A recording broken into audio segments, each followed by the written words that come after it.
సత్యవాణి కూడా same 32nd national games Hyderabad లో జరిగింది 2002 లో. దాంట్లో పార్టిసిపేట్ చేస్తున్నారు. అండ్ నేషనల్ గేమ్స్ కు ముందు తను నేషనల్ ఛాంపియన్షిప్ లో పార్టిసిపేట్ చేస్తున్నారు. నేషనల్ ఛాంపియన్షిప్ అనేది ఫెడరేషన్ కండక్ట్ చేస్తారు. నేషనల్ గేమ్స్ అనేది గవర్నమెంట్ కండక్ట్ చేస్తారు. సో ఛాంపియన్షిప్ లో పాల్గొంటున్న వాళ్ళు బెస్ట్ సెలెక్ట్ అయ్యి నేషనల్ గేమ్స్ కి కూడా వెళ్లడం జరుగుతుంది.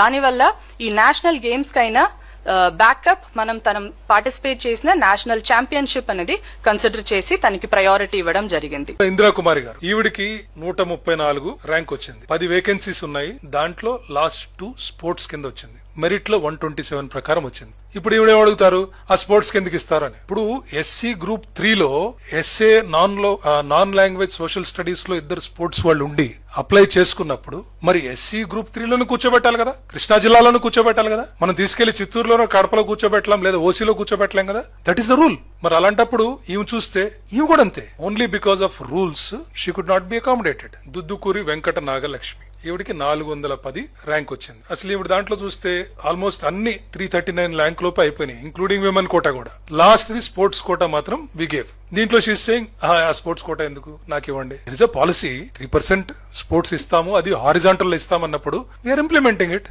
ఏ ఒక్క కేసులో అన్నా ఎక్కడన్నా తప్పు జరిగింది ఇంత ఓపెన్ గా ఎవరన్నా చెప్తారా? ఓపెన్ గా మీకు ఇచ్చేస్తాం కాపీస్ కూడా, వెరిఫై చేసుకోండి, నో ప్రాబ్లం.